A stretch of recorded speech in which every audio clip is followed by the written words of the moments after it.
Okay, guys, what we're going to look at is how to use dialogue in your personal narrative. And if you remember from one of the ways that you could do a hook was using dialogue. And dialogue is conversation between characters between two characters or several people. But dialogue is really important because it brings your narrative story to life and it helps move the story forward.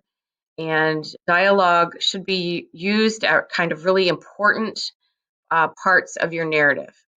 So we just wanted to look at a few of the ways to, when you're writing dialogue, how you're supposed to punctuate it. And you will probably be asked how to punctuate. That means put in periods, commas, quotation marks.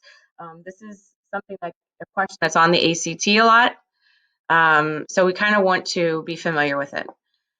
So when you're writing direct dialogue, that means direct means actual words that are coming out of a character's mouth. The first one you're going to do is you're going to use quotation marks to indicate the words that are spoken by the characters. So quotation marks, we're talking about these things right here. And you basically are hitting the shift key and the quotation marks are right by the enter key on the keyboard. So you hit them at the same time.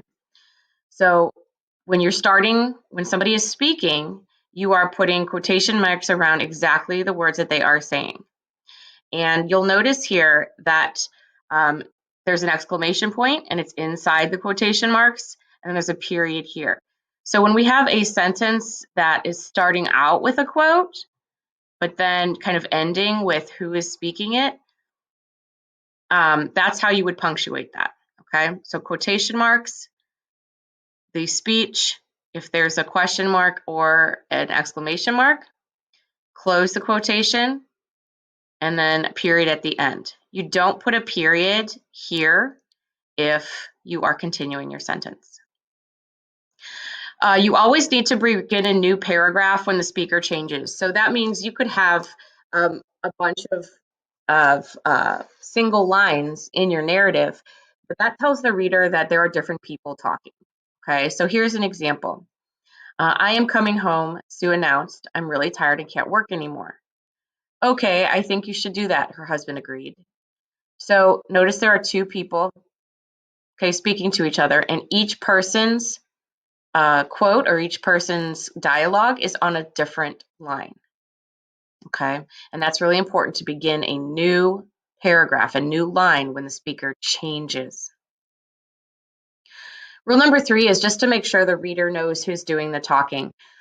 You really need to make sure that you use the person's name, like, Sue announced, we have up here, exclaimed, the little girl, okay, her husband agreed. It's important that we know who is saying what. So if you're doing a back and forth dialogue between two people, you have to be pretty clear that in some of the dialogue you show who is saying what. The next part is the correct punctuation. Punctuation just means where we're putting question marks, periods, quotation marks, all that stuff, plus capitalization, okay, capital letters. So here's an example. We start off with our quote, may I buy a new pair of shoes? Question mark, quote, Lauren asked her mom, period. Now, if you remember from what I said before, the question mark or a quotation mark would go inside, or question mark or an exclamation mark would go inside these quotation marks, okay, because the whole sentence ends here.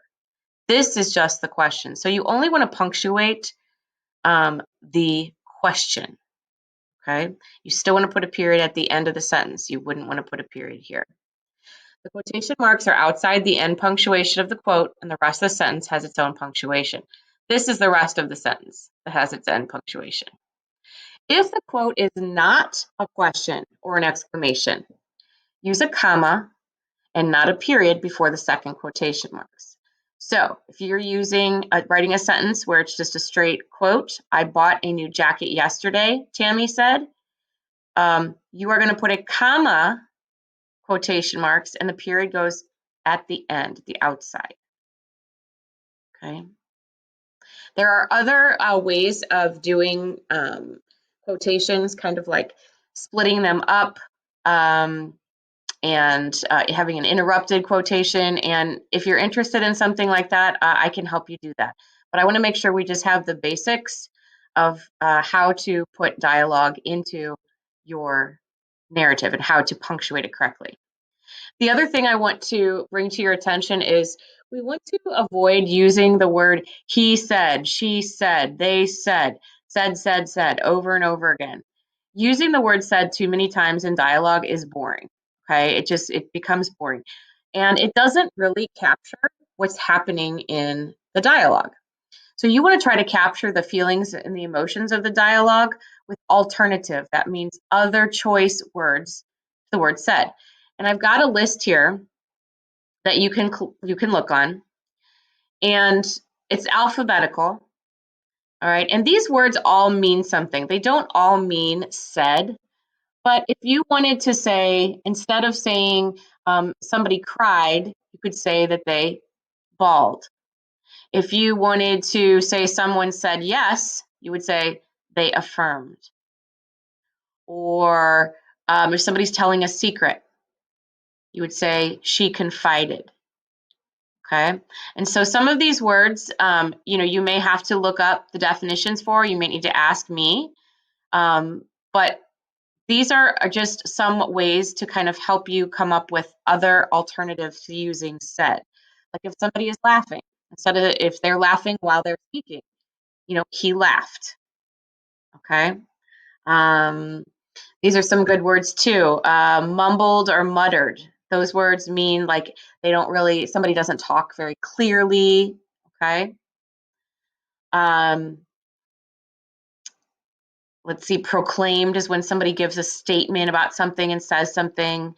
Proclaimed, explained. Somebody's telling about what will happen. She predicted. Okay. So I want you to kind of be aware of some of the alternatives to saying said, said. Okay. So the other thing I wanted to do is to show you an example of how this was used in this narrative. If you don't know by now, I am the person that wrote this personal narrative. I wrote this person, the girl who got hit in the head with the field hockey stick, is me. This is my personal narrative that I wrote. So we're going to use this as kind of a way to look at some of the other components and parts of your narrative that you're going to need to add to it. So if we're looking at quotes, you can see here that I've got started off with a vivid description in my hook. Okay, so I have some background and I give, like I said, a little bit of vivid description.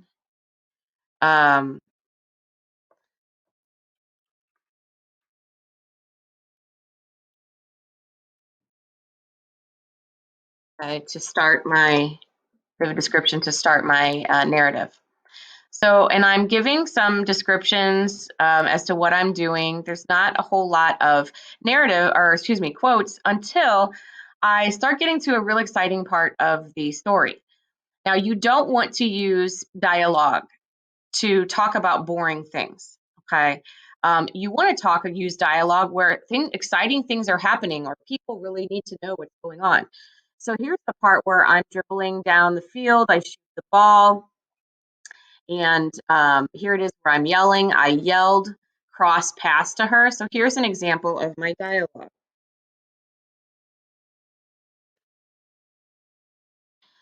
Okay. And we know that this is an important part of the narrative. And it says, I looked up at the defender and she said, oh my God, I'm so sorry. Okay. Now this, obviously too, this is important dialogue because it's moving the story along. It's makes it more realistic. Here's the other part. I struggled to stand and everybody was saying, don't move, stay there, lay down. Okay. This is another example of how I used dialogue.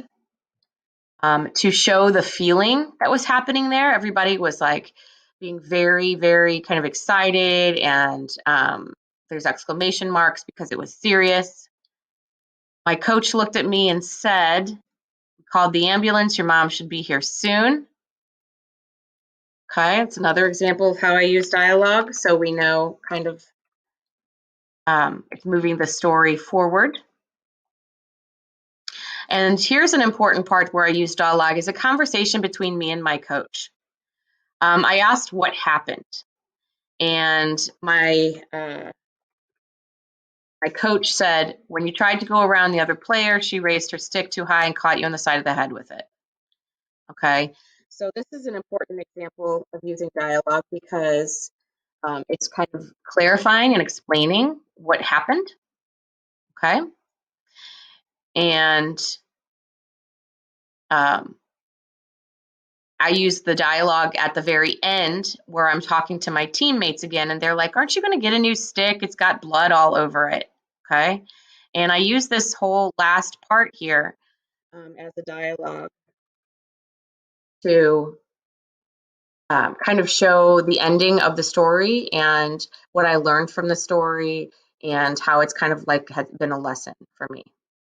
So if you notice, these things, these examples of dialogue are used at important parts of the story, right? They are not used just kind of like whenever to describe boring things. They're used to move the story forward, to express emotion, okay, or feelings, and to really make sure that things are clear, important events are clear in the story.